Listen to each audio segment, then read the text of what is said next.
지에서 1장 공동 번역. 지상의 통치자들이여 정의를 사랑하여라. 정직한 마음으로 주님을 생각하고 순진한 마음으로 주님을 찾아라. 주님을 떠보지 않는 사람들이 주님을 찾게 되고 주님은 당신을 불신하지 않는 사람들에게 나타내 보이신다.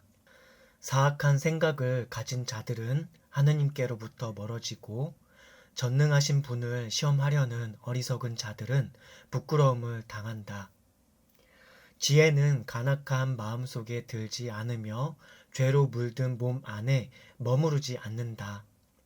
우리를 가르쳐 주시는 성령은 거짓을 물리치고 지각 없는 생각을 멀리하시며 악을 일삼는 자로부터 떠난다. 지혜는 사람을 사랑하는 영이다. 그러나 신성을 모독하는 말을 하는 자는 용서하지 않는다. 하느님은 그의 뱃속을 꿰뚫어 보시고 그의 마음을 들여다보시며 그가 하는 말을 듣고 계신다. 주님의 성령은 온 세상에 충만하시며 모든 것을 포괄하는 분으로서 사람이 하는 말을 다 알고 계신다. 그래서 불의를 짓거리는 자는 반드시 탄로나게 마련이고 정의의 심판을 면할 수가 없다. 주님은 관계를 꾸미는 악인을 심문하실 것이고 그가 짓거린 말은 반드시 주님의 귀에 들어갈 것이다. 그러면 주님은 그의 죄를 징벌하신다. 주님의 귀는 예민하셔서 모든 것을 다 들으심으로 불평을 속삭이기만 해도 그 귀에 다 들린다. 그러므로 쓸데없는 불평을 하지 말고 하느님께 욕된 말을 삼가라. 아무리 은밀하게 짓거리는 말이라도 책임을 면할 수 없고 거짓을 말하는 입은 영혼의 죽음을 가져온다. 빗나간 생활을 함으로써 죽음을 초래하지 말고 그릇된 행위로 파멸을 초래하지 마라. 하느님은 죽음을 만들지 않으셨고 산자들의 멸망을 기뻐하시지 않는다. 하느님은 모든 것을 살라고 만드셨으며 세상의 모든 피조물은 원래가 살게 마련이다.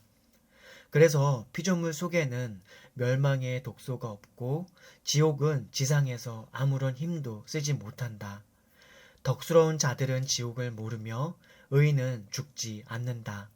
악인들은 행실과 말로써 죽음을 자초하고 죽음을 벗으로 생각하고 죽지 못해서 애태우며 죽음과 계약을 맺는다. 그들은 과연 죽음과 한패가 되기에 알맞은 자들이다. 지에서 2장 공동 번역. 올바른 지각이 없어 그들은 이렇게 뇌까린다. 우리 인생은 짧고 슬프다. 수명이 다하면 별 수 없이 죽는다. 지옥에서 돌아온 사람을 아무도 본 적이 없다. 우리가 이 세상에 태어난 것도 우연이었고 죽고 나면 태어나지 않았던 것이나 마찬가지다. 우리가 이 세상에 태어난 것도 우연이었고 죽고 나면 태어나지 않았던 것이나 마찬가지다. 우리의 코로 쉬는 숨은 연기와 다름이 없고 우리의 생명이란 심장의 고동에서 나오는 불꽃에 불과하다. 불꽃이 없어지면 우리의 육체는 재가 되고 영혼은 하염없이 공기 속으로 사라져버린다. 때가 지나면 우리의 이름조차 잊혀진다. 누가 우리가 한 일을 기억해 주겠느냐. 우리 인생은 구름 조각들처럼 지나가 버리고 햇볕에 쫓기고 열에 녹아버리는 안개와 같이 흩어져 버린다. 인생의 하루하루는 지나가는 그림자. 한번 죽으면 되돌아올 수 없다.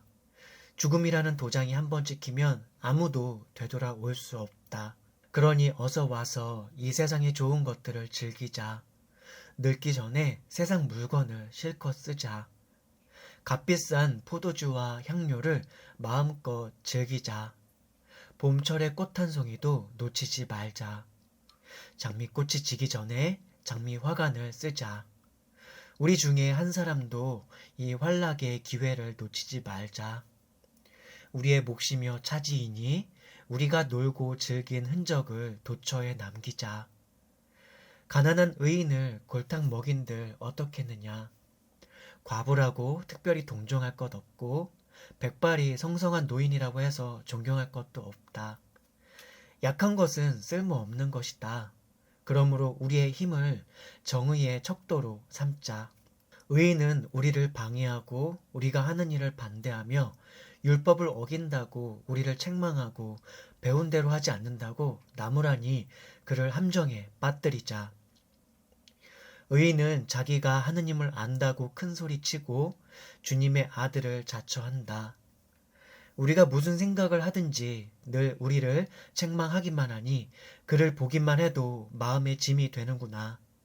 아무튼 그의 생활은 다른 사람과는 다르고 그가 가는 길은 엉뚱하기만 하다.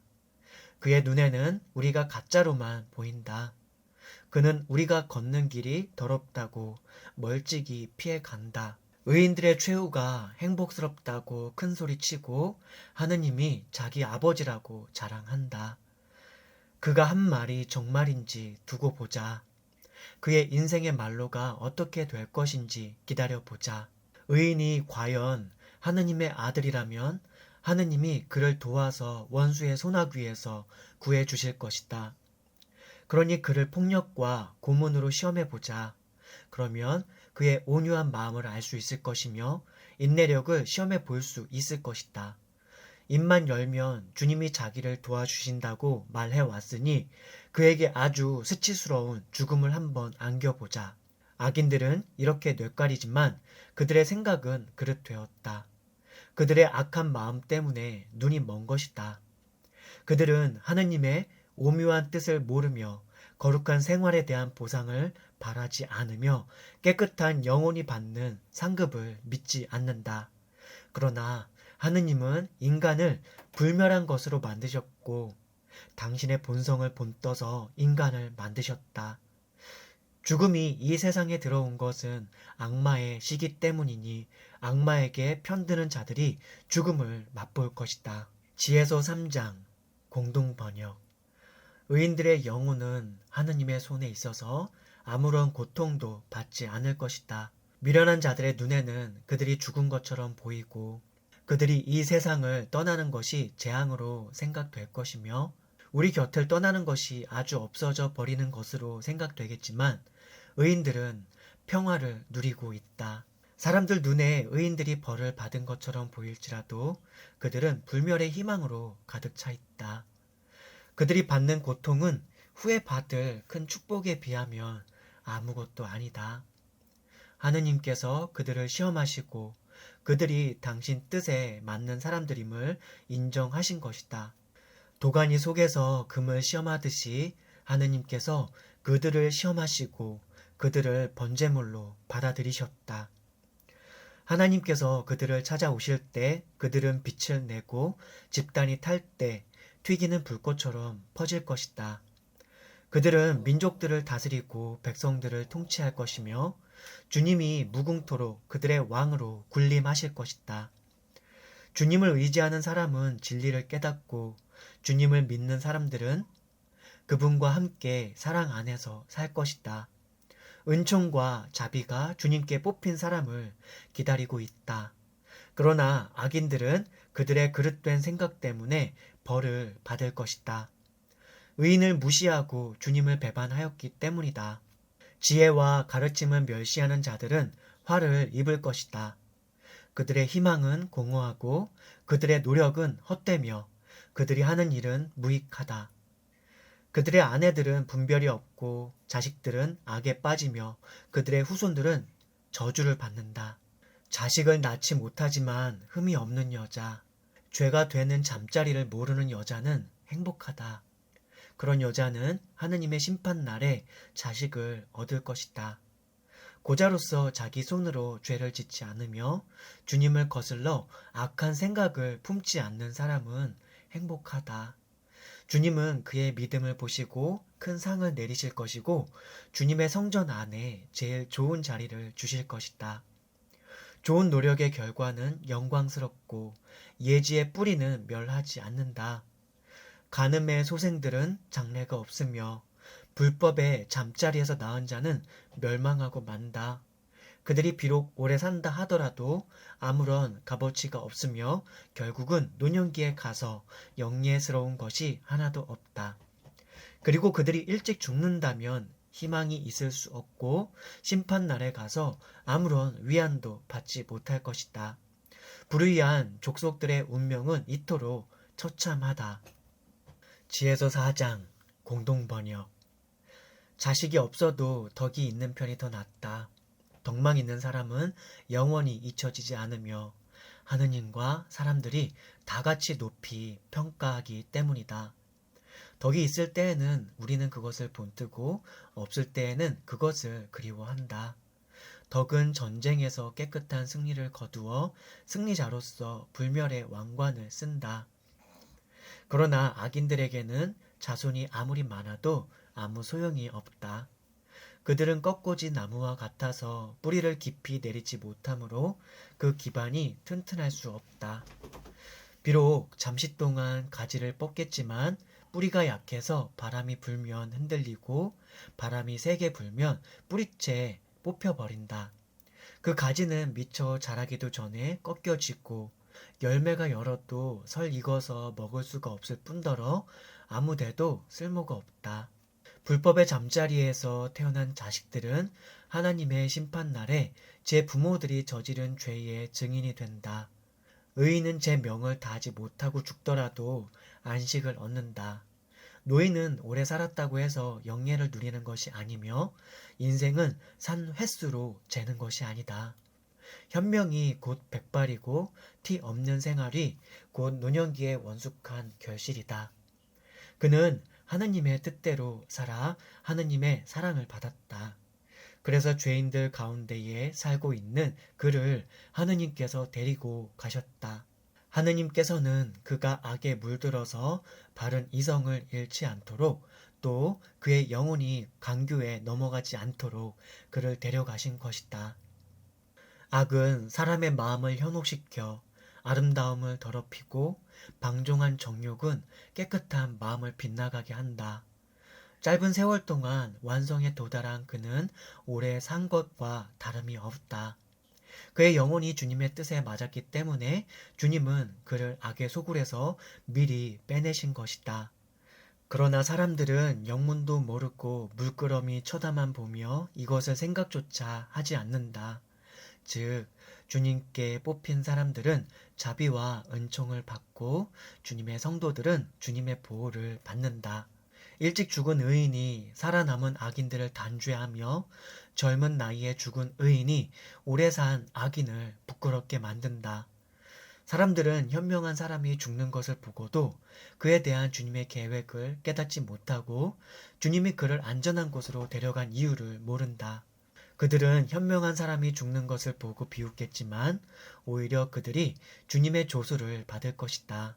멀지 않아 그들은 시체가 되어 명예는커녕 죽은 자들 가운데서 영원히 멸시를 받을 것이다. 주님은 그들을 아무 소리도 못하게 하여 지옥 바닥에 거꾸로 던져버리실 것이다.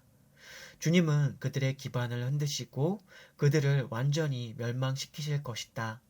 그들은 고통을 받을 것이며 사람들은 그들을 생각조차 하지 않게 될 것이다. 그들은 자기들의 죄가 낱낱이 세워질 때에 몸둘 바를 모를 것이며 그들이 저지른 죄악이 그들을 고발할 것이다. 지혜서 5장 공동번역.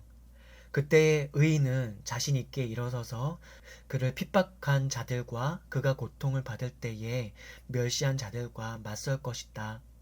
그러면 그들은 그를 보고 무서워 떨며 그가 뜻밖의 구원받은 것을 보고 놀랄 것이다. 그들은 마음이 아파서 후회하고 신음하며 서로 이렇게 말할 것이다.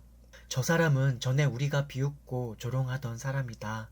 우리는 얼마나 바보였느냐. 우리는 그가 사는 꼴을 보고 미쳤다고 하였고 그의 죽음도 영예롭지 못한 것으로 보았다. 그런데 어떻게 저 사람이 하느님의 자녀 가운데 끼이게 되었으며 성도들 가운데 끼이게 되었는가? 분명히 우리가 진리에서 빗나간 길을 걸었고 우리에게 정의의 빛이 비치지 않았으며 우리 위에는 태양이 일찍이 떠본 적이 없었구나. 우리는 인적조차 없는 황야를 걸어온 셈이다. 죄와 파멸의 길치고 걸어보지 않은 길이 없었건만 주님의 길은 알지 못하였다. 우리의 오만이 무슨 소용이 있었으며 우리가 자랑하던 재물이 우리에게 무엇을 가져다 주었는가? 그 모든 것은 이제 그림자처럼 사라지고 뜬 소문처럼 달아나 버렸다. 거센 물결을 헤치고 가는 배와 같이 한번 지나가면 그 흔적조차 찾아볼 수 없고 바닷물에는 용골이 지나간 흔적도 없구나. 혹은 하늘을 나는 새처럼 날아온 자리를 찾아볼 수 없다.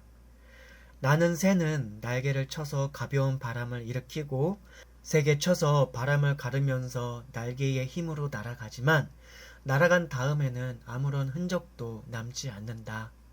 또 혹은 화살이 표적을 향해서 날아갈 때처럼 공기는 갈라졌다가 다시 합쳐져서 그 화살이 지나간 자리조차 알 수 없다. 우리도 이와 같아서 태어나자마자 사라져 버린 셈이다. 남에게 보일 만한 덕의 흔적조차 남기지 못했고 오직 악으로만 세월을 보냈구나. 악인의 희망은 바람에 날리는 겨와 같고 폭풍에 부서지는 가냘픈 거품과 같다. 그것은 바람에 날리는 연기처럼 흩어지고 단 하루 머물렀던 손님에 대한 기억처럼 사라져 버린다. 그러나 의인들은 영원히 산다. 주님이 친히 그들에게 보상을 주시며 지극히 높으신 분이 그들을 돌봐주신다. 그러므로 그들은 찬란한 왕관을 받고 주님께서 친히 내리신 아름다운 머리띠를 띌 것이다.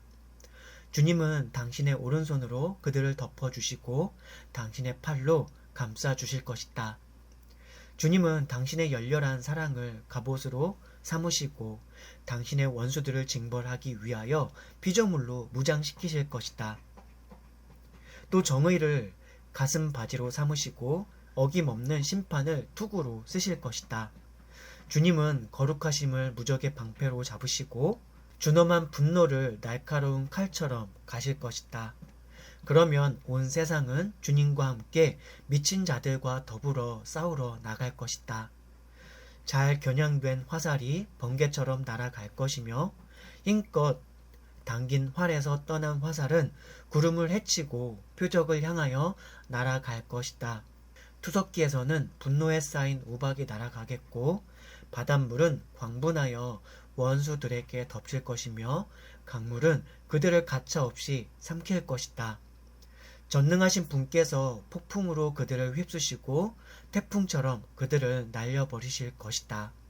이렇게 악으로 인해서 온 땅이 황폐하게 되고 악으로 인해서 권력 있는 자들의 자리가 뒤엎어질 것이다. 지혜서 6장 공동 번역. 그러면 왕들이여 내가 하는 말을 듣고 깨달아라. 땅의 끝에서 끝까지를 다스리는 통치자들아 배워라. 수많은 백성을 다스리며 헤아릴 수 없이 많은 신하들을 자랑하는 자들은 귀를 기울여라. 그대들이 휘두르는 권력은 주님께서 주신 선물이며 그대들의 주권 또한 지극히 높으신 분께서 주신 것이다. 따라서 주님께서는 그대들의 업적을 굽어보시고 그대들의 계략을 낱낱이 살피실 것이다.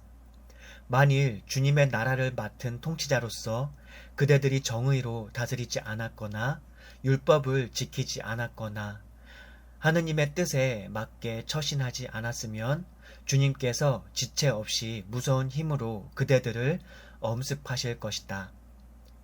권세 있는 자들에게는 준엄한 심판이 기다리고 있다. 미천한 사람들은 자비로운 용서를 받겠지만 권력자들은 엄한 벌을 받을 것이다. 만인의 주님은 어떤 인간도 두려워하시지 않고 힘센 자라고 해서 위에 주시는 법이 없다. 그분은 대소 만물을 친히 지으셨고 따라서 만인을 똑같이 대하신다. 그러나 권력자들은 엄하게 다스리신다. 그러므로 세상의 군주들이여 그대들 위에서 하는 내 말을 듣고 지혜를 배워서 죄에 빠지지 않도록 하여라. 거룩한 것을 거룩하게 지키는 사람들은 거룩한 사람이 된다. 그들에게서 배운 사람들 또한 심판날 답변에 궁하지 않을 것이다. 그러므로 내 말에 주의를 기울이고 열심히 음미하면 거기에서 교훈을 얻을 것이다. 지혜는 시들지 않고 항상 빛나서 지혜를 사랑하는 사람들의 눈길을 언제나 끈다. 그러므로 지혜를 찾는 사람들은 그것을 발견하게 마련이다. 원하는 사람들이 알아볼 수 있도록 지혜는 스스로를 나타내 보인다.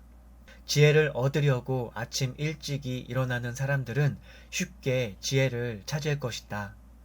지혜는 바로 너의 문간에 와서 앉아 있을 것이다. 지혜를 생각하는 것 그 자체가 현명의 완성이다. 지혜를 닦으려고 깨어 있는 사람에게서는 모든 근심이 곧 떠날 것이다. 지혜는 지혜에 상응한 생활을 하는 사람을 찾아다니며 그들이 다니는 길목에서 그 우아한 모습을 나타내 보이고 그들이 무슨 생각을 하든지 그들을 만나준다. 지혜를 배우려고 하는 마음이 지혜를 얻는 진정한 시작이다. 지혜를 배우려는 갈망이 곧 지혜를 사랑하는 것이며 지혜를 사랑하는 것은 곧 지혜의 법을 지키는 것이고 지혜의 법을 지키는 것은 불멸의 보증을 얻는 것이며 불멸은 하느님 곁에서 살게 한다.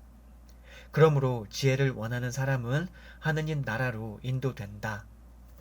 세상의 왕들이여 그대들이 옥좌와 호를 좋아하거든 지혜를 존중하여라. 영원히 다스리게 되리라. 그러면 이제 나는 지혜가 무엇이며 그 기원이 무엇인지를 말하겠다. 내가 그대들에게 감출 것이라곤 하나도 없다. 나는 창세 초부터 이어진 지혜의 자취를 더듬어 볼 것이며 진리의 길에서 벗어나지 않고 지혜가 무엇인가를 분명하게 보여주리라. 또 나는 사람을 눈멀게 하는 시기심을 벗삼지 않겠다. 시기심이란 지혜와는 정반대의 것이다. 많은 현자들은 세상의 구원이며 현명한 왕은 백성의 번영이다.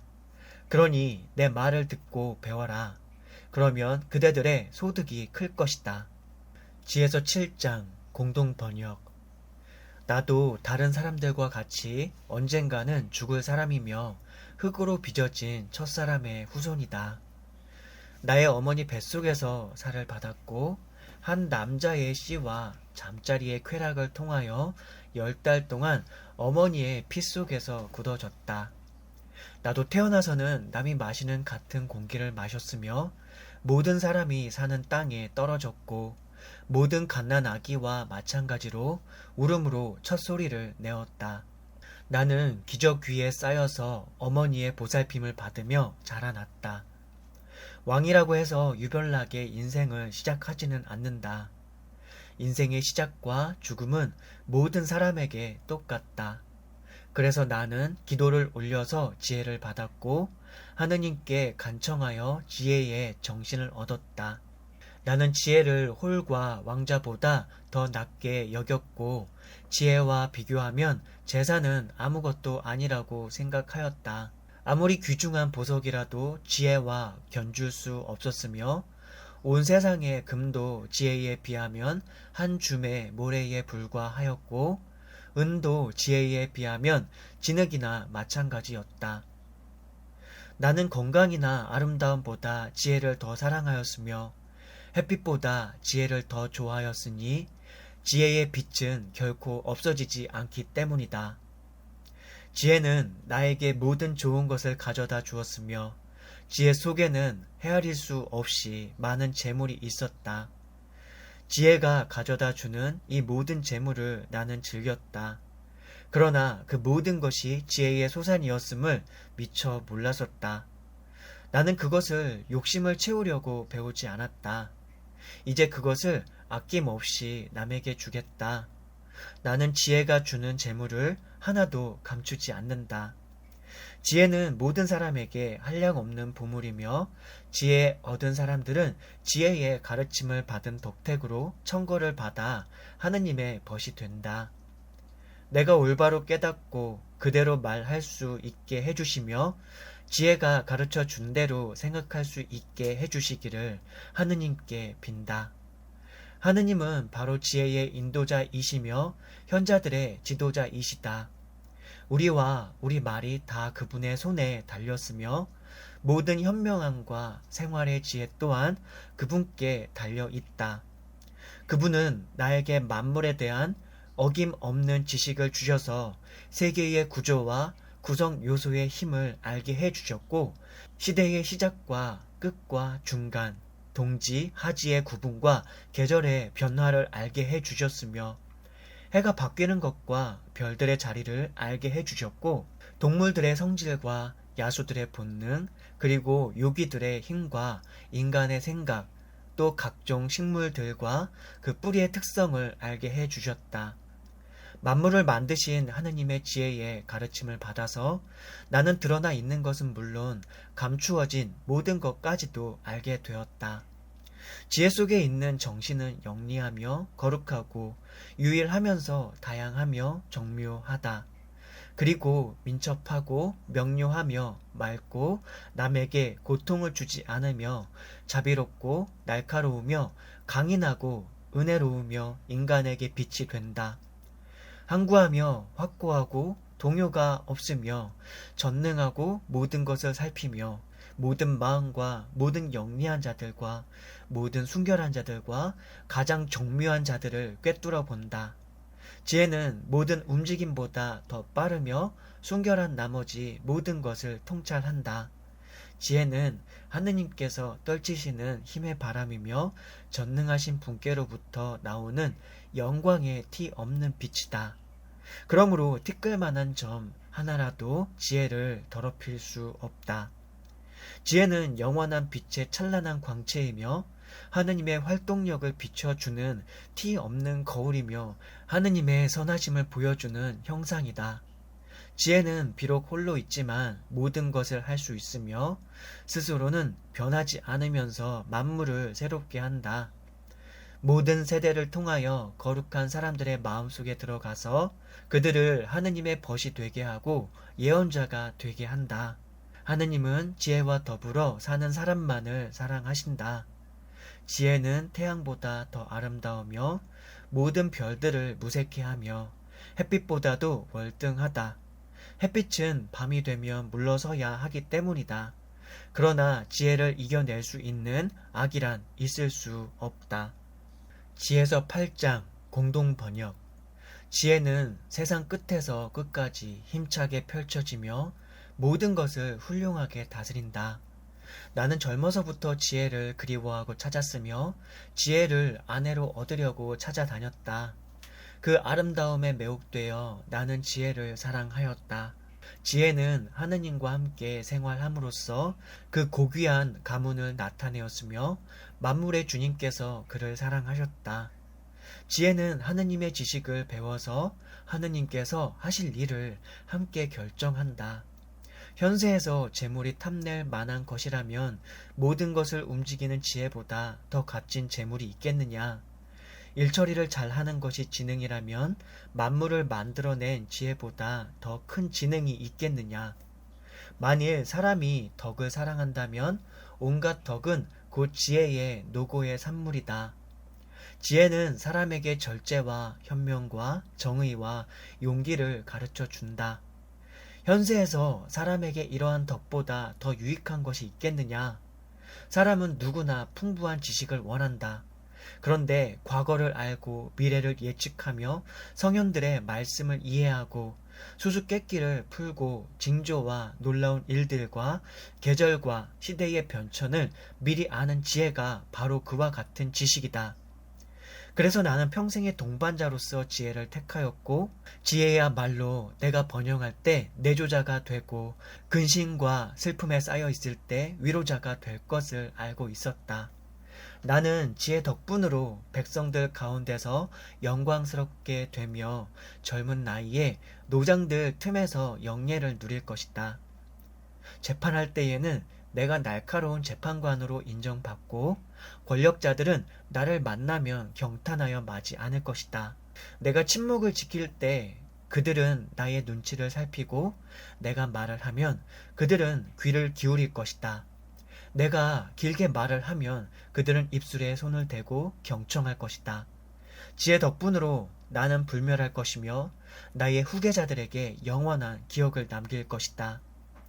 나는 민족들을 다스리고 모든 나라가 나에게 복종할 것이다. 무서운 군주들이 내 이름만 들어도 벌벌 떨 것이며 나의 백성들에게는 인자한 군주가 되고 싸움터에서는 용맹을 떨칠 것이다. 집에 돌아가면 나는 지혜와 함께 편히 쉴 것이다. 지혜와 같이 있을 동안 쓰라림을 모르고 지혜와 같이 살 때 고통이 없으며 오직 기쁨과 즐거움이 있을 뿐이다. 나는 이러한 것을 곰곰이 생각하고 마음속으로 되새겨 본 결과 지혜와 인척 관계를 맺는 것은 불멸을 가져다 주고 지혜와 우정 관계를 맺는 것은 완전한 만족을 가져다 줌을 알았다. 지혜는 그 손으로 한량 없는 재물을 만들어낸다. 또 지혜와 교제하는 가운데 현명이 있고 지혜와 말을 주고받는 가운데 영예가 있다는 것을 깨달았다. 그래서 나는 어떻게 하면 지혜를 내 집으로 데려올 수 있을까 하고 사방으로 찾아다녔다. 나는 좋은 기질을 타고난 어린이였으며 훌륭한 영혼을 받은 아이였다. 이렇게 잘 태어난 나는 육신마저도 깨끗하였다. 그러나 지혜라는 것은 하느님께서 주시지 않으면 다르게는 얻을 수 없다는 것을 알았다. 지혜가 누구의 선물인가를 아는 것이 현명의 표시이다. 그래서 나는 주님을 향하여 간청하며 온 마음을 다하여 이렇게 기도하였다. 지혜서 9장 공동 번역. 우리 조상들의 하느님이시며 자비로우신 주님, 당신은 말씀으로 만물을 만드셨고 당신의 지혜로 인간을 내시어 당신의 손에서 생명을 받은 모든 피조물을 지배하게 하셨습니다. 또 인간으로 하여금 세상을 거룩하고 의롭게 다스리게 하시고 정직한 마음으로 통치하게 하셨습니다. 나에게 당신 왕좌에 자리를 같이한 지혜를 주시고 나를 당신의 자녀들 축에서 빼놓지 마소서.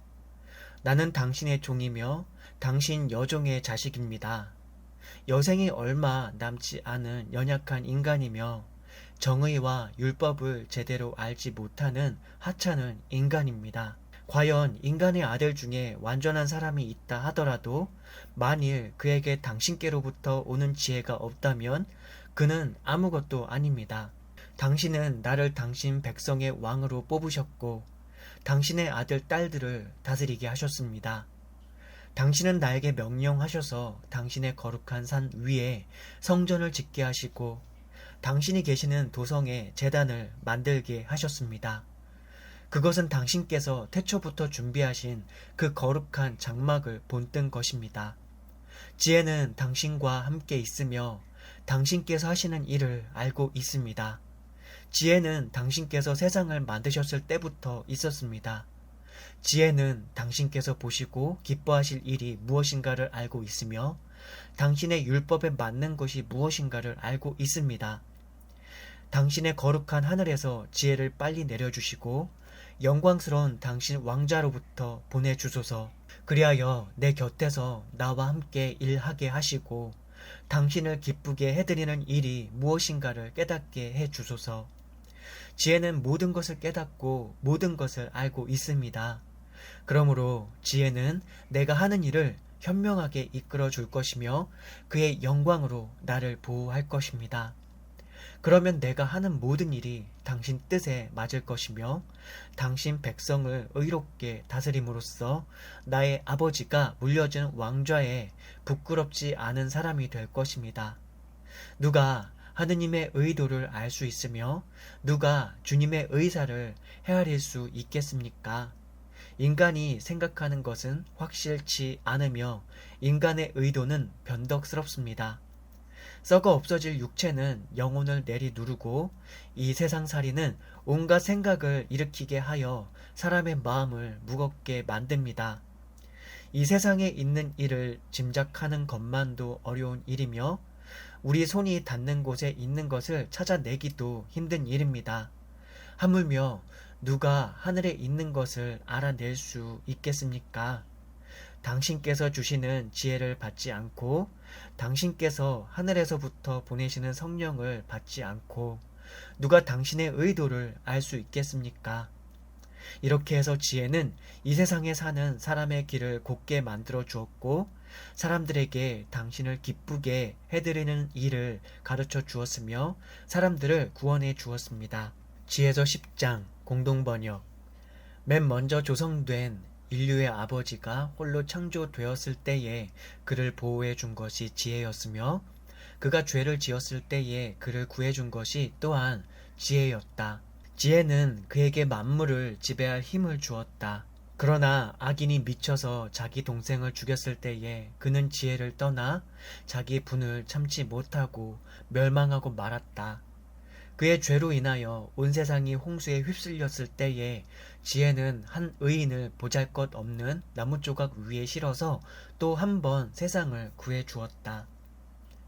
다시 악이 창궐하여 여러 민족들이 혼란에 빠졌을 때에 지혜는 한 의인을 가려내어 하느님의 책망을 받지 않도록 지켜주었으며 자기 자식에 대한 적마저 이길 수 있도록 힘을 북돋아 주었다. 하늘의 불이 그 악명 높은 5도시를 쳐서 악인들이 멸망할 때에 지혜는 그 의인을 피하게 하여 위험에서 지켜주었다.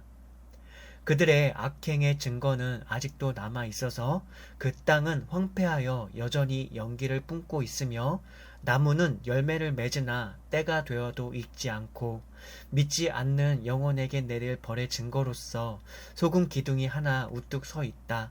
그들은 지혜의 길에서 빗나감으로써 선이 무엇인가를 알 수 없었을 뿐만 아니라 그들의 우매함을 증거하는 기념물을 후대에 남겨놓았다. 그래서 그들을 모르는 사람이 아무도 없게 되었다. 그러나 지혜는 그를 섬기는 사람들을 시련으로부터 구해 주었다.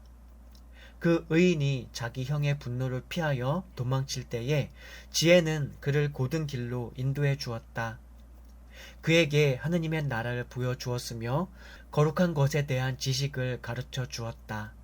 지혜는 그가 하는 일에 번영을 가져다 주었으며 그 모든 노력에 열매를 맺어 주었다. 그 의인의 반대자들이 욕심을 부려서 그를 괴롭힐 때에 지혜는 그를 도와 부자로 만들어 주었다. 지혜는 그를 그의 원수들로부터 지켜 주었고 원수들이 꾸민 속임수로부터 구해 주었으며 격렬한 싸움이 벌어졌을 때에 그에게 승리를 주었다. 그래서 그 의인은 하느님을 섬기는 것이 가장 강한 힘이라는 것을 알게 되었다. 그 의인이 팔려갔을 때에 지혜는 그를 버리지 않았고 그 의인이 죄를 짓지 않도록 지켜주었다. 지혜는 그가 잡혔을 때에 감옥으로 함께 갔으며 그가 사슬에 묶여 있을 때에도 그를 버리지 않았고 그에게 한 나라의 왕장과 그를 학대하던 폭군들을 이기는 힘을 주었다. 그리고 그를 고발한 자들의 거짓을 폭로하고 그에게 영원한 영광을 주었다. 지혜는 거룩한 백성이며 흠 없는 민족을 압박하는 자들의 나라에서 구해냈다. 지혜는 주님의 종의 마음속에 들어가 그를 움직여 놀라운 일들과 기적으로 무서운 왕들과 맞서게 하였다. 지혜는 그 거룩한 백성이 치른 노고의 대가로 상을 주었고 놀라운 길에서 그들을 인도하였다. 낮에는 그들에게 그들이 되어주고 밤에는 별빛이 되어주었다. 지혜는 그 많은 물을 갈라서 그들을 인도하여 홍해를 건네주었고 그들의 원수들을 물속에 묻어버리고 그들의 시체를 깊은 바닷속으로부터 토해내었다. 마침내 의인들은 악인들로부터 무기를 빼앗았다. 주님, 그들은 당신의 거룩한 이름을 찬양하였고 당신 손으로 보호해 주신 데 대하여 이구동성으로 감사의 노래를 불렀습니다. 주님은 벙어리들의 입을 열어주셨고 젖먹이들로 하여금 똑똑히 말하게 해주셨습니다. 지혜서 11장 공동번역. 지혜는 그 거룩한 예언자를 통해서 그들이 하는 일을 성공시켜 주었다. 그들은 무인지경의 황야를 통과하여 길도 없는 곳에 천막을 쳤다. 그들은 원수들에 저항하여 적군의 공격을 물리쳤다. 그들이 목말라서 하느님께 간청할 때 절벽 같은 바위 틈에서 물이 나왔고 그 단단한 바위에서 나온 물로 갈증을 풀었다. 이렇게 물은 그들의 원수들에게는 징벌이 되었고 역경에 처한 그들에게는 오히려 고마운 선물이었다. 주님은 원수들에게 피로 더럽혀진 끊임없이 흐르는 강물을 주셨다. 이것은 갓난 아기들을 죽이라는 명령에 대한 엄한 징벌이었다. 그러나 이스라엘 사람들에게는 놀랍게도 풍부한 물을 주셨다. 이렇게 그들은 자기들이 물을 마시지 못하는 고통을 겪음으로써 원수들에게 내린 갈증의 징벌이 얼마나 가혹한 것이었는가를 알 수 있었다. 비록 자비의 책찍이기는 하였지만 그들이 받은 시련을 통해서 그들은 악인들에게 내리는 분노의 판결이 얼마나 큰 고통이었는가를 알게 되었다. 주님은 이스라엘 사람들에게 시련을 주실 때에 아들을 징계하는 아버지의 심정으로 하셨지만 저 원수들은 징벌을 내리는 무서운 왕처럼 엄격히 다스리셨다. 이스라엘 사람들이 있을 때에도 또 떠나간 후에도 마찬가지로 원수들은 고통을 당하였다. 그들은 이중으로 원통을 당하였고 과거를 생각할 때마다 탄식하였다. 자기들에 대한 징벌이 이스라엘 사람들에게는 기쁨이 되었음을 알고 그들은 거기에서 주님의 손길을 느꼈다. 그들이 예전에 강물에 내다 버렸다가 후에 가서 조롱하며 배척했던 그 사람에 대해서는 모든 일이 이루어졌을 때에 경탄하지 않을 수 없었다. 의인들의 갈증과 그들의 갈증이 그토록 달랐던 것이다. 그들이 악하고 어리석은 생각에 미혹되어 이성 없는 뱀들과 추한 짐승을 경배하기에 이르렀을 때 주님은 그들을 벌하시기 위해서 이성 없는 생물들의 떼를 보내셨다. 그래서 그들에게 사람이 죄를 지으면 쓴 것으로 벌을 받는다는 사실을 가르치셨다. 무형의 물질로부터 세계를 만들어내신 주님의 전능하신 손이 곰과 사나운 사자들의 무리를 그들에게 보내시는 것은 어려운 일이 아니었다. 혹은 새로 생겨난 이름 모르는 야수들을 보내실 수도 있었다. 입에서 불을 뿜어대는 무섭기 이를 데 없는 야수들과 악취를 풍기는 연막을 마구 뿜어내는 것들, 또는 눈에서 번개 같은 무서운 빛을 내쏘는 짐승들. 이 짐승들이 해치는 힘은 악인들을 몰살시키기에 충분할 뿐 아니라 그 무서운 얼굴을 보기만 해도 악인들은 곧 죽어버린다. 이런 짐승이 아니더라도 악인들은 정의에 쫓기고 주님의 힘 있는 입김에 휘말려서 단숨에 땅바닥에 거꾸러질 수가 있었다. 그러나 주님은 모든 것을 잘 재고 헤아리고 달아서 처리하셨다. 주님은 원하시기만 하면 언제든지 그 큰 힘을 발휘하실 수 있다. 주님의 팔 힘을 누가 감당할 수 있겠는가? 주님이 보시기에는 이 온 세상이 저울에 앉은 먼지와 같으며 땅에 내리는 한 방울의 아침 이슬과 같다. 주님은 무슨 일이든지 하실 수 있기 때문에 만인에게 자비로우시며 그들이 회개할 수 있도록 사람들의 죄를 살피시지 않는다. 주님은 세상 모든 것을 사랑하시며 주님이 만드신 그 어느 것도 싫어하시지 않는다. 주님이 미워하시는 것을 만드셨을 리가 없다. 만일 주님이 원하시지 않으셨으면 무엇이 스스로 부지할 수 있겠으며 그분이 불러주시지 않은 것이 어떻게 스스로 연명할 수 있겠는가? 생명을 사랑하시는 주님은 모든 것이 그분 것이기에 모든 것을 용서하신다. 지혜서 12장 공동번역. 주님의 불멸의 정기는 만물 안에 들어있다. 그러므로 주님은 죄 짓는 자들을 조금씩 고쳐주시고 그들이 죄 지은 것을 일깨워 주시며 타이르시어 그들로 하여금 악에서 벗어나 주님을 믿게 하신다. 주님은 주님의 거룩한 땅에 살던 옛 사람들도 미워하셨다. 그들이 하는 짓은 가증스러웠고 푸닥거리와 우상에게 제사 지내기를 좋아하였던 것이다. 그들은 어린이들을 무자비하게 학살하고 인육의 향년에서 창자를 먹으며 피비린내 나는 잔치가 진행되는 가운데 입교의 의식을 시작하였다. 부모들은 저항하지 못하는 제 자식들을 제 손으로 죽였다. 그래서 주님은 우리 조상들의 손으로 그들을 멸망시키시어 모든 땅 중에서 주님께 가장 귀한 이 땅이 그에 합당한 하느님의 자녀들을 주민으로 받아들이게 하셨다. 그러나 그 악인들도 인간이었기 때문에 주님은 관대하게 처리하시어 당신 군대의 선봉으로 말벌을 보내시고 조금씩 조금씩 멸망하게 하셨다. 주님은 그 악인들을 의인들의 손에 넘겨서 격렬한 전쟁터에서 죽게 내버려 두시거나 끔찍한 야수들에게 짓밟혀 죽게 하시거나 단호한 말씀 한마디로 당장에 없애버리실 수도 있었다. 그러나 그들을 조금씩 조금씩 처벌하심으로써 회개할 기회를 주셨다. 물론 주님은 그들이 날 때부터 악인이었고 그들의 품성 자체가 악했으며 그들의 악한 생각을 고치지 못한다는 것을 모르시지는 않았다. 그들은 시초부터 저주받은 종족이었고 그들의 죄를 처벌하시지 않은 것은 어느 누구를 두려워하셔서가 아니었다. 누가 감히 주님께 이게 무슨 짓입니까? 하고 말할 수 있으며 누가 감히 주님의 심판을 거역할 수 있겠느냐? 주님께서 내신 민족들을 당신 손으로 없앴다 해서 누가 시비할 것이며 누가 감히 주님께서 악인들을 복수하셨다 해서 반대하고 나서겠느냐? 모든 사람을 보살피는 하느님은 주님 외에는 따로 없다. 그러므로 주님께서 사람을 불의하게 심판하시지 않았다는 것을 증명할 필요는 없다. 주님께서 악인들을 처벌하신 데에 대해서는 어떤 왕도 어떤 폭군도 감히 주님과 대결할 사람이 없다. 주님은 의로우신 분이기 때문에 모든 것을 의롭게 처리하신다. 그래서 처벌을 당할 이유가 없는 사람을 처벌하시는 것을 주님께서는 당신의 권능에 어울리지 않는 일로 여기신다.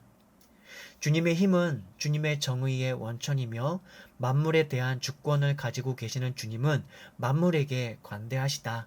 주님은 다만 사람들이 당신의 권능을 믿지 않을 때에만 당신의 힘을 드러내시고 권능을 알고도 주님과 감히 맞서려는 자들을 응징하신다. 이러한 힘을 가지신 주님은 자비로운 심판을 내리시고 우리들을 대단히 너그럽게 다스리신다. 주님께서는 무엇이든지 하시고자 하면 그것을 하실 힘이 언제든지 있으시다. 주님은 이와 같은 관용을 보이심으로써 당신 백성에게 의인은 사람들을 사랑해야 한다는 것을 가르쳐 주셨다.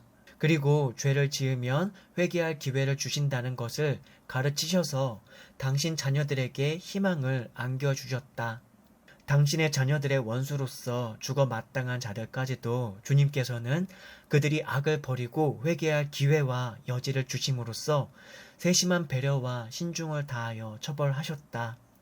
하물며 주님께서 맹세와 계약으로서 좋은 약속을 해주신 사람들의 후손인 주님의 자녀들을 심판하실 때에는 얼마나 신중하게 하셨겠는가. 그러므로 주님께서는 우리 원수들을 우리보다 만배나 더 가혹하게 징벌하시지만 우리를 징계하실 때에는 우리의 잘못을 고쳐주시기 위해서이다. 그래서 우리가 남을 심판할 때에 주님의 자비를 생각하고 심판을 받을 때에는 주님의 용서를 구하도록 가르쳐 주신다. 그러나 자기 일생을 악하고 어리석게 사는 자에 대해서 주님께서는 그들이 섬기는 우상을 징계의 도구로 삼으셨다. 그들은 이미 빗나가는 길에서 더욱 빗나갔으며 가장 추하고 가장 천한 동물들까지도 신으로 삼고 마치 생각 없는 어린이처럼 속아 넘어갔다. 그래서 철없는 아이들에게 하는 것처럼 주님께서는 그들을 조롱하심으로써 징벌하셨다. 그러나 조롱을 당하는 벌을 받고도 정신을 차리지 못하는 자들은 하느님의 진정한 징벌을 받을 것이었다. 그들은 이와 같은 동물에 시달려서 몹시 고통을 받았다. 그들이 전에 신으로 섬기던 그 동물들이 바로 그들을 징벌하는 도구가 된 것이다. 그들이 전에 알아모시기를 거부하던 그분이 바로 참다운 하느님이라는 것을 알게 되었다. 그럼에도 불구하고 하느님께 복종하지 않는 그들에게는 가장 무거운 징벌이 내렸다. 지혜서 13장 공동 번역. 하느님을 모르는 자들은 모두 태어날 때부터 어리석어서 눈에 보이는 좋은 것을 보고도 존재하시는 분을 알아보지 못하였고 업적을 보고도 그것을 이룩하신 분을 알아보지 못하였다. 그래서 그들은 불이나 바람이나 빠른 공기 또는 별의 회전 혹은 도도하게 흐르는 물, 하늘에서 빛나는 것들을 세상을 지배하는 신들로 여겼다. 만일 이런 것들의 아름다움을 보고 그것을 신이라고 생각했다면 이런 것들에 주님이 얼마나 더 훌륭하신가를 알아야 했을 터이다.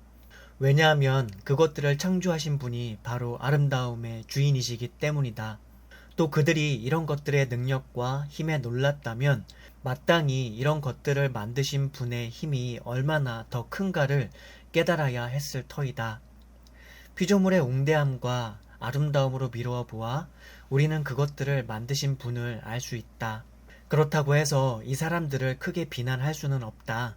그들은 아마 하느님을 찾으려고 열렬히 노력하다가 빗나갔을지도 모른다.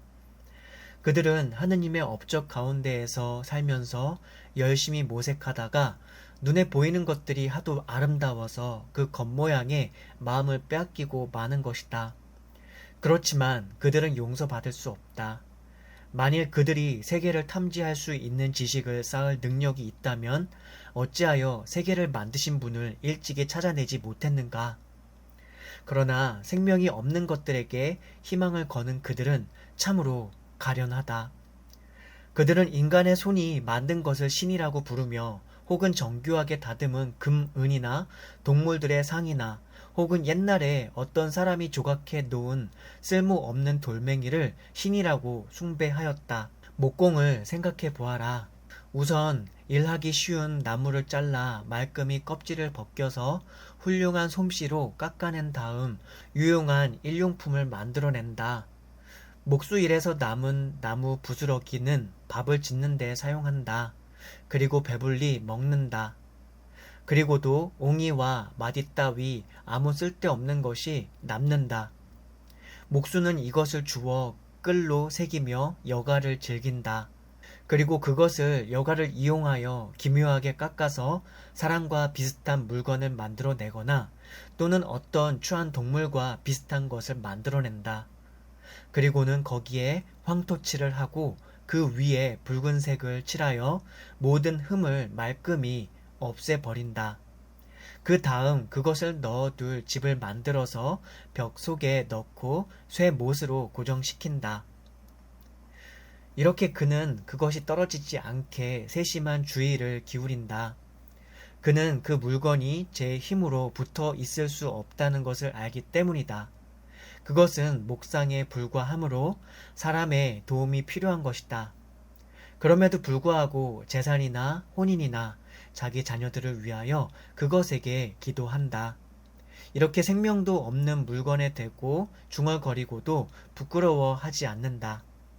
그는 이 약한 것에 대고 자기 건강을 빌거나 이 죽은 물건에다 대고 장수를 빌거나 이 무능한 것에다 대고 도움을 청하거나 한 발짝도 옮겨 놓을 수 없는 이 물건에 대고 안전한 여행을 빈다.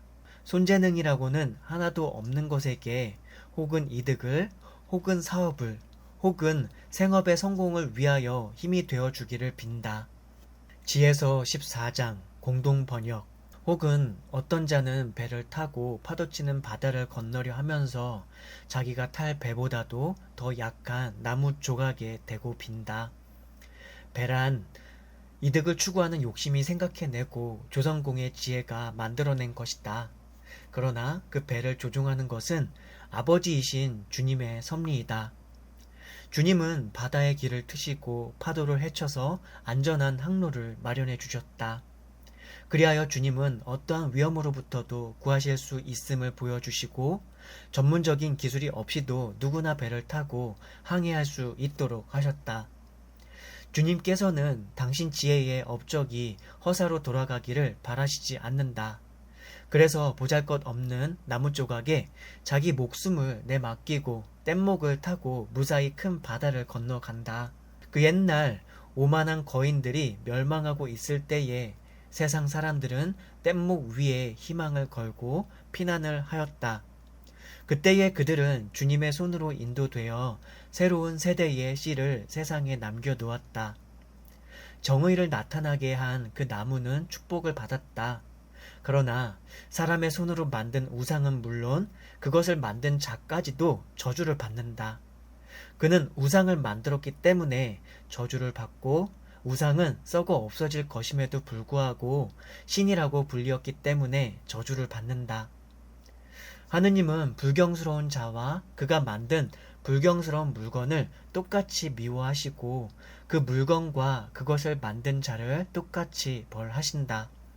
그래서 이교도들의 우상들도 주님의 심판을 받을 것이다.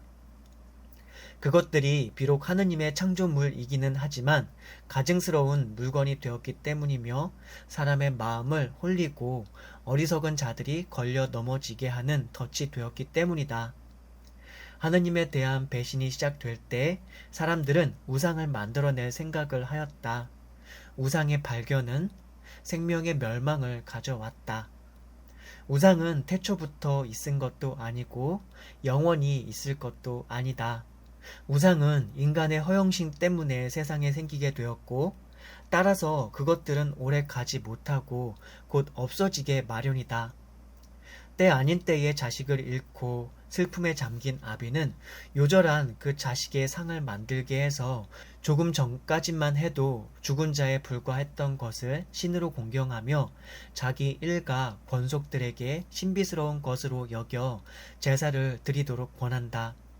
그리고 그 불경스러운 관습은 시간이 흐르면서 더 굳어지고 법으로 법의 보호를 받게 된다. 마침내는 군주들의 명령으로 그 조각된 우상들이 사람들의 예배를 받게 된다. 너무 멀리 살기 때문에 직접 경배할 수 없는 군주에 대해서는 사람들은 멀리서 그의 상을 만든다.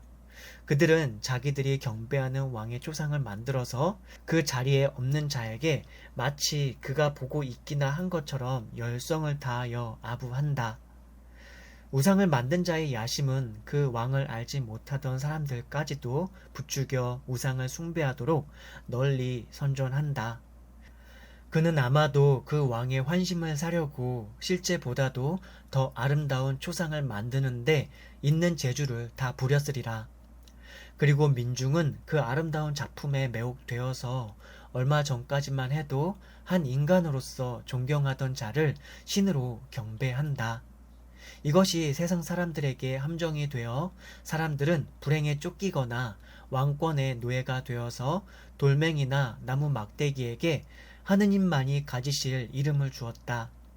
그들은 하느님을 잘못 인식하는 데 그치지 않고 더 나아가서 무지에서 오는 격렬한 싸움 속에 살면서 이와 같은 온갖 악을 평화라고 부른다. 자식을 죽여서 제사를 지내고 비밀 의식을 올리며 광적인 주연으로 이상한 예식을 거행한다. 그들은 생활이나 결혼의 순결성을 무시하고 속임수를 써서 서로 살육을 자행하거나 간통을 하여 서로에게 괴로움을 준다. 유혈과 살육과 도둑질과 사기로 모든 것은 뒤범벅이 되고 부패와 불신과 폭동과 위중이 난무하며 선량한 백성들을 못살게 굴고 좋은 제도는 파괴되고 어디 가나 배은망덕이며 영혼들은 더럽혀지고 성행위가 난잡하고 결혼 제도는 질서를 잃고 음행과 방탕이 성행한다. 이름조차 붙일 수 없는 우상들을 숭배하는 것은 모든 악의 시작이요 원인이요 마지막이다. 혹은 광적인 도취에 빠져서 거짓 예언을 하거나 혹은 불의한 생활을 하거나 거침없이 위증을 한다. 그들은 이 생명이 없는 우상들을 믿고 있기 때문에 거짓 맹세를 해도 징벌을 당하리라고는 꿈에도 생각지 않는다. 그러나 그들이 지은 두 가지 죄에 대해서 정당한 벌이 내릴 것이다. 우상 숭배자들로서 하느님을 잘못 인식한 죄와 거룩한 것을 경멸하고 진리를 거슬러 정당하지 않게 맹세한 죄가 그것이다. 죄인들이 범죄했을 때에 벌을 내리는 것은 사람이 맹세할 때 이름을 부르는 우상들의 힘이 아니라 죄인들에 대한 하느님의 심판이다. 지혜서 15장 공동번역. 그러나 우리 하느님은 인자하시고 진실하시고 참을성이 많으셔서 만물을 자비로 다스리신다. 우리는 죄를 지을 때에도 하느님의 힘을 인정하기 때문에 여전히 하느님의 자녀들이다. 그러나 우리는 하느님의 자녀임을 알기 때문에 죄를 짓지 않는다. 하느님을 아는 것이 의를 완전히 이루는 것이며 하느님의 힘을 아는 것이 불멸의 근원이다. 우리는 인간이 만들어낸 강교한 작품이나 화공의 부질 없는 노력의 산물이나 혹은 여러 가지 색칠을 해놓은 조각상 따위에 미혹되지 않았다. 바보들은 그것을 보기만 하여도 연모의 정을 금치 못하여 생명도 없고 숨도 못 쉬는 우상에 대해서 욕정을 품기에 이른다. 이런 우상들을 만드는 자들과 그것을 연모하는 자들과 또 이런 것을 숭배하는 자들, 이런 자들은 의일에 그러한 욕망을 품을 만하고 악을 사랑하는 자들이다. 자, 도공을 보아라. 그는 부드러운 흙을 열심히 주물러서 우리가 쓸 수 있게 갖가지 그릇을 빚어낸다. 도공은 같은 진흙을 가지고 거룩하게 쓸 그릇을 만들어내기도 하며 똑같은 방법으로 그와 반대되는 종류의 그릇을 만들어내기도 한다. 그러나 이 두 가지 그릇이 각각 어떻게 쓰여질 것인가 하는 것은 도공이 결정한다. 그런가 하면 그는 부질없는 수고를 하여 같은 진흙으로 헛된 신을 빚어낸다. 그런데 그 도공 자신이 바로 얼마 전에 흙으로부터 왔고 얼마지 않아 다시 그 흙으로 돌아가야 할 인간이다. 그때에는 자기 일생에 대한 셈을 하느님 앞에서 해야 할 것이다. 그럼에도 불구하고 그는 자기가 멀지 않아 죽어야 한다는 것과 인생이 짧다는 것에 전혀 개의하지 않는다. 오히려 그는 금세공인들이나 은세공인들과 경쟁하며 청동 세공인을 흉내내고 쓸모없는 물건들을 만들어내고서 자랑스러워한다. 그의 마음은 마치 타고 남은 재와 같고 그의 희망은 먼지보다 더 천하며 그의 생활은 진흙보다도 더 가치가 없다. 그는 자기를 만드시고 자기에게 생명력을 불어넣어 주시고 자기를 살게 하는 한 영혼을 넣어주신 그분을 알아보지 못하였다. 그는 일생을 일종의 유의로 생각하였고 인생을 돈벌이로 하는 장터로 생각하면서 아무리 나쁜 수단을 써서라도 이익을 취하여야 한다고 뇌까렸다. 같은 흙을 가지고 부서지는 그릇을 만들기도 하고 조각상을 만들 수도 있는 그는 자기가 죄를 짓고 있다는 것을 어느 누구보다도 더 잘 알고 있다. 그러나 한때 하느님의 백성을 압박한 원수들은 가장 어리석고 속기 쉽고 철부지 어린이의 마음보다도 더 가련하였다. 그들은 이방인들의 모든 우상들을 신으로 생각하였다. 그 우상들은 눈이 있어도 볼 수가 없고 코가 있어도 숨을 못 쉬고 귀가 있어도 듣지 못하고 손가락이 있어도 만지지를 못하며 발이 있어도 걷지를 못한다. 이것들은 생명을 빌려서 사는 인간이 빚어서 만들어낸 것들이다. 인간은 신은커녕 자기와 비슷한 인간조차 만들어낼 수가 없다. 스스로 죽어야 할 인간이 사악한 손으로 만들어내는 물건은 죽은 물건이다. 자기가 숭배하는 물건보다는 자기 자신이 더 낫다.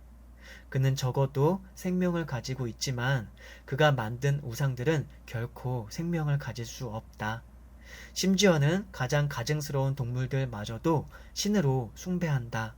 이 동물 우상들은 그 어리석음을 비교할 때 다른 우상들보다도 더 나쁘다. 이 동물들은 사람들이 보고 탐낼 만한 아름다움을 지니지 못하며 하느님의 칭찬과 축복을 받지 못하였다. 지에서 16장 공동 번역. 그래서 그들은 같은 동물들에 의해서 응분의 벌을 받았으며 수많은 생물들에 의해서 괴로움을 받았다. 이와 반대로 주님께서는 당신 백성에게 벌 대신에 자비를 베푸시고 그들의 왕성한 식욕을 만족시키기 위해서 맛있는 음식으로 매출하기를 주셨다. 이집트 사람은 비록 배는 고팠지만 그들에게 내리신 생물들의 역겨운 꼴을 보고 식욕이 싹 가셔버렸다. 그러나 이스라엘 사람들은 잠시 동안 굶주리기는 했지만 맛있는 음식을 차지하게 되었다. 압박자들은 혹시만 굶주림에 시달려야 했고 이스라엘 사람들은 원수들이 굶주림에 시달리는 것을 보는 것으로 만족하였다. 짐승들의 무서운 벌을 받고 이스라엘 사람들이 꿈틀거리는 뱀들에게 물려서 죽어가고 있을 때 주님께서는 당신의 분노를 중도에서 멈추셨다. 그들을 잠시 동안 고생시키신 것은 그들을 경고하여 당신 율법의 명령을 일깨워주는 구원의 표였다. 회심하고 돌아온 사람들은 구원을 받았는데 그들이 본 짐승 때문이 아니라 모든 사람의 구원자이신 주님 때문에 받은 것이다. 한편 이것은 우리의 원수들에게 모든 악에서 구원하시는 분은 주님이시라는 것을 보여주었다. 원수들은 메뚜기와 파리에게 물려서 죽어가는데도 그들의 목숨을 건져줄 약이 없었다. 그들은 이와 같은 생물들의 벌을 받아 마땅하였던 것이다. 그러나 당신 자녀들은 독사의 이빨도 당해낼 수가 없었다. 주님께서는 자비로이 그들을 보살피시고 고쳐주셨다. 주님께서 이스라엘 사람들이 한번 물린 다음에 곧 낫게 해주신 것은 그들이 하느님의 말씀을 잊어버리고 그 자비를 잃지 않게 하기 위하여 하느님의 말씀을 일깨워 주시기 위함이었다. 그들을 고쳐준 것은 어떤 약초나 진통제가 아니었고 만물을 고쳐주시는 주님의 말씀이었다. 주님은 생명과 죽음을 주관하시는 권한을 가지고 계시며 사람들을 지옥 문까지 데리고 가실 수도 있고 데려내오실 수도 있다. 인간은 악한 마음으로 사람을 죽일 수 있지만 한번 나가버린 생기를 다시 불어넣을 수는 없으며 일단 지옥에 떨어진 영혼을 풀어줄 수는 없다. 주님의 손에서 아무도 벗어날 수 없다. 주님을 모른다고 하는 악인들은 주님의 힘센 팔에 얻어맞고 이상한 비와 우박과 억수처럼 쏟아지는 비에 쫓기고 불에 타 죽었다. 더욱 놀라웠던 일은 모든 불을 꺼야 할 그 물속에서 불길이 더욱더 치솟아 오른 사실이다. 우주는 의인들의 편에 서 있는 용사다. 그런가 하면 한때 불길이 가라앉아서 악인들에게 보내진 동물들이 타 죽지 않게 하였다. 그래서 악인들은 이 광경을 보고 하느님의 징계가 그들을 쫓고 있다는 것을 깨달았다. 또 어떤 때에는 그 물 한가운데서도 어느 물보다도 더 뜨겁게 타올라서 악인들의 땅에 난 곡식을 휩쓸어 버리기도 하였다. 한편 주님의 백성들은 천사들의 양식으로 먹여 살리셨다. 주님께서는 미리 준비하신 빵을 그들에게 하늘로부터 꾸준히 내리셨다. 그 빵은 누구에게나 맛이 있고 기쁨을 주는 빵이었다. 주님께서 주신 양식은 당신의 자녀에게 보이시는 애정의 표시였고 그것을 먹는 모든 사람의 구미에 맞았으며 그것을 먹는 각 사람의 소원대로 그 모양이 변하는 양식이었다. 주님께서 양식으로 주신 눈과 얼음은 불을 견디고 녹지 않았다. 그래서 그 불은 원수들의 추수 곡식을 삼켜버릴 때에는 우박이 떨어지는 한가운데서도 타고 빗속에서도 타오르지만 의인들을 먹일 때에는 그 불이 제 힘을 잃어버린다는 것을 사람들에게 알려주셨다. 피조물들은 창조주이신 주님께 순종하여 악인들을 벌하는데 힘을 다하고 한편 주님을 믿는 사람들에게 잘해주기 위해서는 그 힘이 부드러워진다. 그래서 그것은 무엇으로나 변하여 만물을 먹여 살리시는 주님의 선물이 되어 궁핍한 사람들의 뜻을 채워준다.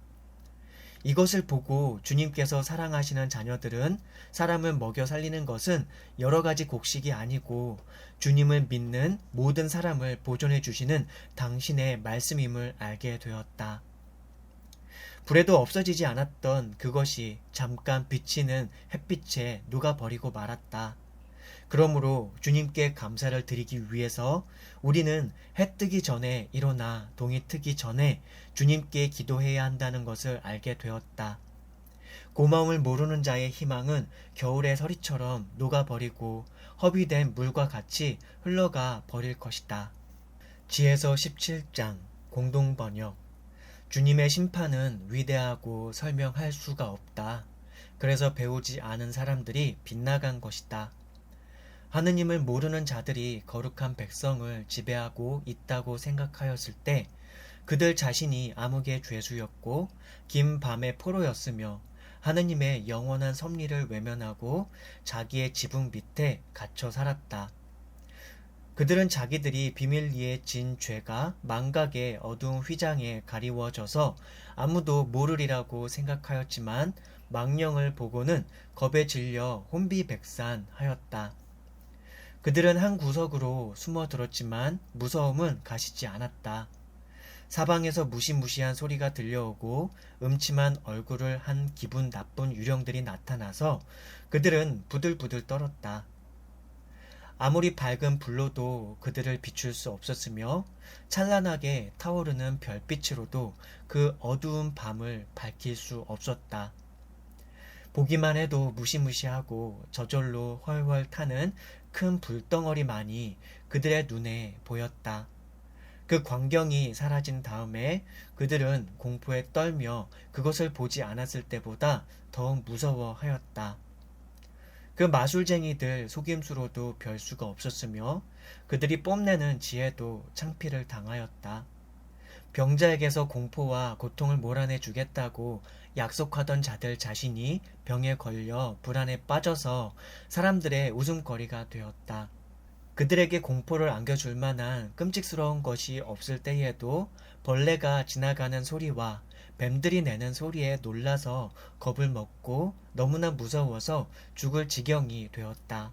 그래서 안 보려야 안 볼 수 없는 하늘마저 쳐다보기를 거절하였다. 악은 원래가 소심해서 제 입으로 자신을 단죄하며 양심의 가책을 몹시 받으면 언제나 최악의 경우를 생각한다.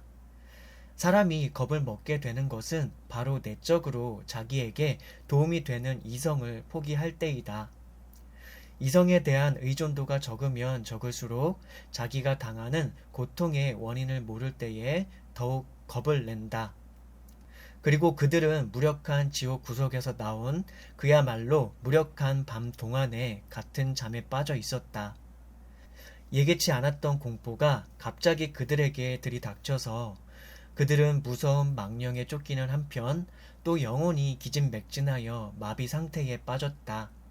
이런 식으로 그 공포에 빠진 자는 누구든지 이 창살 없는 감옥에 갇혀서 꼼짝을 못하였다. 그가 농부이거나 목동이거나 또는 저 혼자서 일하는 일꾼이거나 간에 모두가 똑같은 암흑의 쇠사슬에 묶여 공포에 사로잡혔으며 그 피할 수 없는 운명으로 고통을 당하였다. 바람 부는 소리를 들어도 무성한 가지에서 우짖는 아름다운 새소리를 들어도 장단에 맞추어 세차게 흐르는 물소리를 들어도 굴러떨어지는 억센 바위 소리를 들어도 너무 빨라서 눈에도 보이지 않게 달리는 동물의 소리를 들어도 가장 사나운 야수들의 으르렁거리는 소리를 들어도 산골짜기에 울리는 메아리 소리를 들어도 공포에 질려서 정신을 잃었다. 온 세상 사람들은 밝은 빛을 받으며 아무런 방해도 받지 않고 자기 일에 전념하고 있었지만 그러나 그 악인들만은 캄캄한 밤에 짓눌려 있었다. 그 밤은 그들을 삼켜버릴 지옥의 암흑을 상징하는 것이었다. 그렇지만 그들에게는 그들 자신이 암흑보다도 더 무거운 짐이었다. 지혜서 18장 공동번역. 그러나 주님의 거룩한 백성들에게는 큰 빛이 비치었다.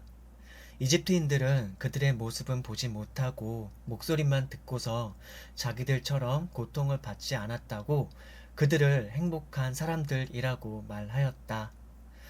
이집트 사람들은 이스라엘 사람들이 자기들에게 고통을 받고도 안갚음을 하지 않은 데 대해서 고맙게 생각하였고 그들과 사이가 좋지 않았던 것에 대하여 용서를 청하였다.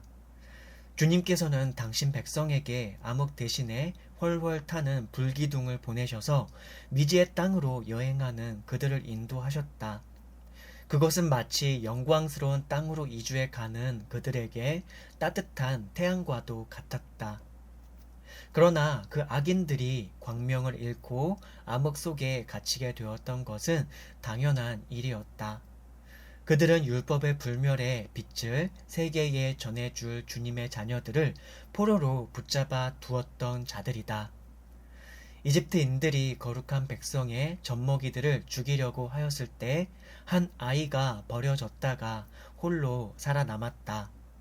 그때에 주님께서는 그들을 벌하셔서 그들의 수많은 아이들을 죽이시고 그들마저도 모두 거친 탕류 속에 묻어버리셨다. 주님께서는 그날 밤에 일어난 일을 우리 조상들에게 미리 알려주셨다. 그래서 그들이 의지하는 하느님의 약속을 분명히 깨닫고 용기를 얻었다. 의인들은 구원을 받고 원수들은 망하는 것, 그것은 주님의 백성이 기대하던 것이다. 주님께서는 우리 원수들을 징벌하신 그 방법으로 오히려 우리들을 당신께로 불러주시고 영광스럽게 만들어주셨다.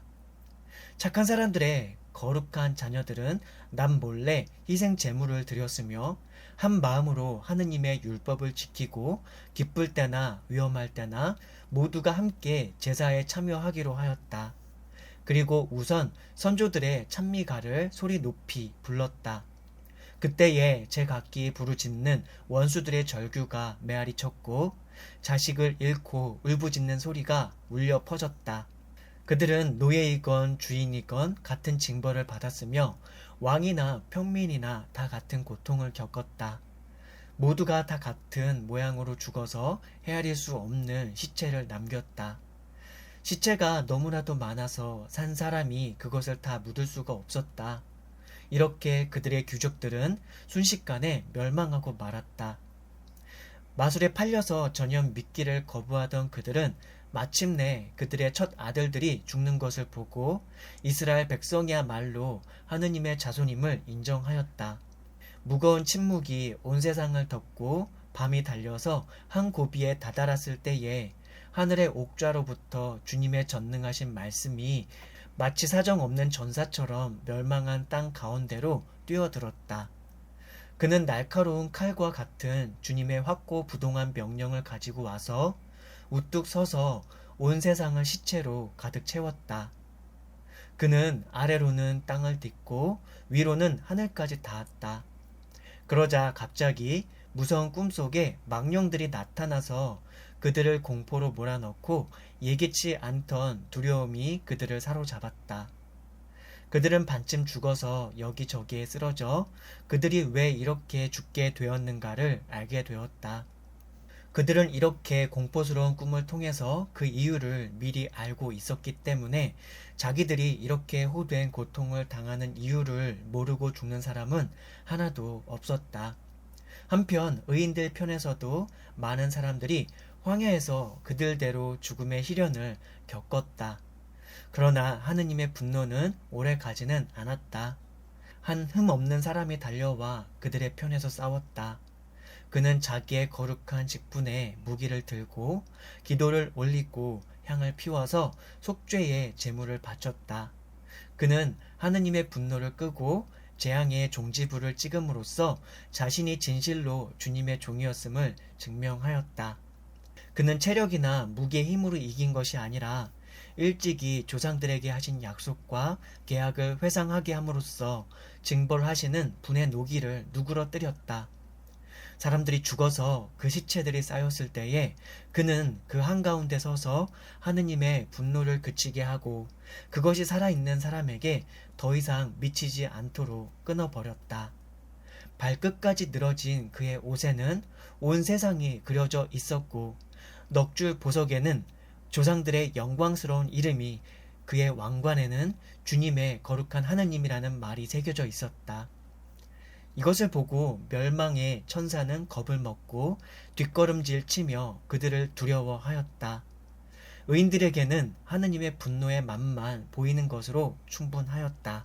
지혜서 19장 공동 번역. 그러나 분노는 악인들에게 끝까지 무자비하게 내렸다. 하느님께서는 미리 그들이 당할 일을 알고 계셨다. 즉 악인들은 이스라엘 백성이 떠나도록 허락하여 급히 떠나 보낸 다음 변심하여 이스라엘 백성들을 추격하리라는 것을 알고 계셨다. 악인들은 그들의 장례를 채 끝내지도 않았고 한참 죽은 아이들의 무덤에서 통곡하는 소리가 멎기도 전에 또 한 번 엉뚱한 생각을 하게 되었다. 그래서 빌다시피 해서 떠나보낸 이스라엘 사람들을 마치 도망자를 추격하듯 추격해 나섰다. 그들이 받아야 할 운명이 그들을 이와 같은 극단으로 몰고 갔으며 그들이 과거에 겪은 일을 잊어버리게 만들었다. 그들은 이미 받은 고통에 더하여 마지막 징벌을 당하였다. 그들은 변사를 당하고 주님의 백성들은 기적적으로 여행을 계속하였다. 주님의 백성들을 안전하게 보호하기 위해서 만물이 주님의 명령에 복종하여 다시 한번 그 본성을 바꾸었다. 그들이 친 천막 위에 구름이 나타났고 전에 물이 있던 곳에 마른 땅이 일어나는 것이 보였으며 홍해에는 사람이 걸어갈 수 있는 길이 트였고 거센 파도 속에서 푸른 돌이 나타났다. 온 백성은 이 놀라운 기적들을 눈앞에서 보면서 단결하여 주님의 손길의 보호를 받으며 건너갔다. 그들은 목장에서 풀을 뜯는 말들처럼 배불리 먹고 양들처럼 뛰면서 구원의 주님을 찬미하였다. 그들은 타향살이 때에 겪은 온갖 사건들을 아직도 기억하고 있었다. 땅이 동물들을 길러내지 않고 모기들만 낳게 한 일이며 강에는 물고기가 살지 못하고 헤아릴 수 없이 많은 개구리들만 우글거리던 일들을 회상하였다. 그 후에 그들이 음식에 실증이 나서 더 맛있는 것을 청했을 때에 새로운 종류의 새들이 나타났다.